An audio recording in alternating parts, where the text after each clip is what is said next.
તો અન્ય મહત્વપૂર્ણ સમાચાર વલસાડથી સામે આવી રહ્યા છે, જ્યાં વલસાડ જિલ્લાના ધરમપુર તાલુકાના નડકદરી ગામ સહિત આજુબાજુના 5 થી 6 ગામોમાં વાવાઝોડું ફૂંકાતા જે ભારે ખાના ખરાબી સર્જાઈ હતી કે જ્યાં 100 થી વધુ ઘરોના પતરા અને નળિયા ઉડ્યા, તો વૃક્ષો અને વીજપોલ પણ પડ્યા હતા, તેમજ કેરીના પાકમાં પણ વ્યાપક નુકસાન થતા ખેડૂતો ચિંતિત થયા હતા। ત્યારે વાવાઝોડાને લઈને ધરમપુર તાલુકાના અંતરિયાળ વિસ્તારોમાં મોટા ભાગે ખાના ખરાબી સર્જાઈ છે અને લોકોના ઘરોના પતરા નળિયા તૂટીને ઉડ્યા હતા, તો કેટલાક ઘરોની દિવાલ પણ તૂટી હતી કે જ્યાં વરસાદ ખાબકતા જે કહી શકાય કે વલસાડમાં જે ભારે પવન સાથે વરસાદ પડ્યો હતો અને જેને લઈને ઘણા ઘરોમાં એટલે કે 100 થી વધુ ઘરો છે તેઓમાં નુકસાન થયું છે। પતરા અને નળિયા ઉડ્યા, તો વૃક્ષો અને વીજપોલ પણ પડ્યા હોવાની ઘટના સામે આવી છે। ત્યારે પાકોમાં પણ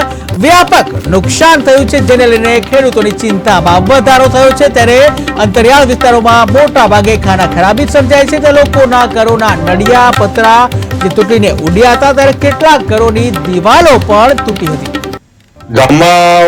નડકદરી ગામમાં ગાલબેડા ફળીમાં સૌથી વધારે નુકસાન છે। અહીંયા 140 જેવા ઘર ટોટલ, એમાંથી 40 થી 50 ઘરોને બહુ નુકસાન છે।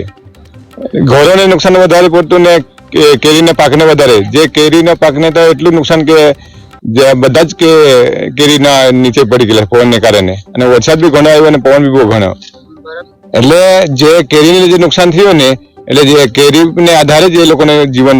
હવે જો હવે ચોમાસું શરૂ થવાનું છે, એટલે છોકરાને ફી ભરવાનું કે છોકરાને એડમિશન માટે પૈસા જરૂર પડે, તો એ કેરીને વેચીને જ એ લોકો ગુજરાન ચલાવતા હતા, ને આ બધું કેરીને નુકસાન થઈ ગયું। નુકસાન તો ખૂબ જ થયું બધા ખેડૂતને, અમારા જે ગામના લોકોને આંબાનું નુકસાન થયું, ઘરનું નુકસાન થયું, અને જે ગાય માટે ઘાસો કાપેલા કુંડા બનાવેલા એ પણ નુકસાન થયું। હવે અમારે એવું માંગ છે કે સરકારશ્રીને કંઈ ને કંઈ પણ બધાને જલ્દી વળતર મળે તો સારું એમ, કેમ કે લોકોને હવે છોકરાની ફી ભરવા, જો અમે ખાતર પાણી જો ખેતી કરવા માટે બી જોઈએ અમને પૈસા।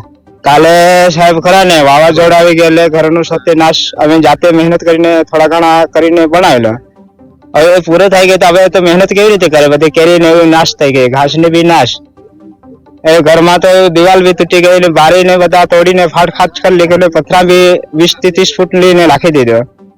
હવે મહેનત કરે પછી કાથી લાવે, હવે તો પૈસા જો બધું કોયલાને ભણવાનું એવું એટલે તો પૂરું જ થઈ ગયું। હવે ઘેર પર તો નાળાની સત્યાનાશ કરે, પથરા તોડ નાખો, બધું નજીક ઘેર તો ઝાડ તૂટી પડ્યું, કલમ તૂટી પડ્યું, તો પછી તો આ જીવ તો જોખમમાં છે। એટલી હાલતમાં છે કે વરસાદ ખુલ્લા ત્યાં લગાને અમારા છે ને કેવી રીતે બચ્યો તો ભગવાન ભરસે બચ્યો એમ। અમારે છે ને તો તાત્કાલિક કલમને માટે છે સાહેબ, જે તે નુકસાન છે, ઘરને માટે નુકસાન છે, એને માટે કોઈ બી હિસાબે સરકારને કોઈ બી ભરણ પોષણ આપવું જોઈએ। ગામમાં નડકદરી ગામમાં ગાલબેડા ફળીમાં